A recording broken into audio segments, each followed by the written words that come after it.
Hello viewers, আসসালামু আলাইকুম। আপনারা দেখতে পাচ্ছেন আমার ছাদ বাগান।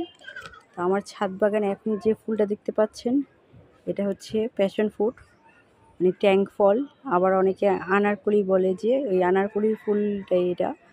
আসলে একটা জিনিসই অনেকগুলি নাম ব্যবহৃত করা হয়। দেখেন ছাদ বাগানে এগুলো হচ্ছে লতার মতো জাতীয় গাছ।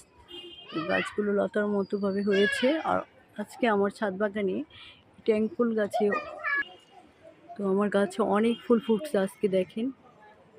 তো আশা রাখছি এগুলো থেকে ফলে পরিণত হবে। আর ফলগুলো হলে কেমন হয় এটাও আপনাদের আমি দেখাচ্ছি এখন এই ভিডিওতেই, সঙ্গে থাকুন। দেখেন এই যে, তো এই অবস্থা যখন থাকে তখন এটাকে একটু পরাগায়ন করে দেওয়া লাগে হাতে, হ্যান্ড পলি।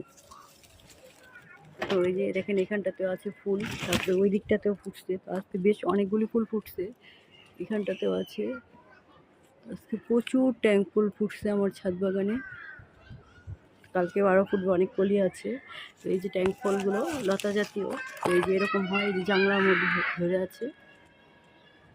তো তারপর আমার এই দিকটাতে একটা ফল আছে, তাকে দেখেন খুব সুন্দর ট্যাঙ্ক ফল, যেহেতু এটা লতা জাতীয় গাছ। আর এগুলো ফুলগুলো ফুলগুলো ফোটার পর ফুলগুলো যখন পরাগায়ন হয় তখনই ফলে আকার ধারণ করে। দেখেন ফলগুলো কি সুন্দর। ট্যাঙ্ক ফল এটাকে আমরা শরবত হিসেবেও খেতে পারি। তারপর আমরা এটাকে বেলের মতো করেও খেতে পারি। এই যে দেখেন ফুলগুলো যেমন দেখতে সুন্দর তেমনি, তো এটার ফুলগুলো যেমন দেখতে সুন্দর, তারপর ফলগুলো সুন্দর, আর খেতেও এটা সুস্বাদু, ভালোই, খারাপ না।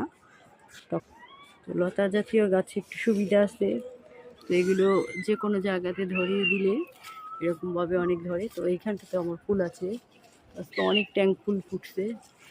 যে কোনো দিকে তো অনেক কলিও আছে, কলিগুলো থেকে কালকে এই যেগুলি কলির থেকে আবার ফুল ফুটবে। আর ওই যে এই কলিগুলো কালকে ফুটবে, এই যে এগুলোর থেকেই আবার, এই যে এগুলোর থেকে ফলের আকার ধারণ করে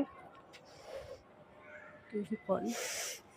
তো আমার ভিডিওটা যদি ভালো লেগে থাকে তাহলে আমার চ্যানেলটা সাবস্ক্রাইব করবেন এবং আশা করি আমার চ্যানেলের সাথেই থাকবেন। তো আজকে এ পর্যন্তই। সবাই ভালো থাকবেন, সুস্থ থাকবেন। আল্লাহ হাফেজ।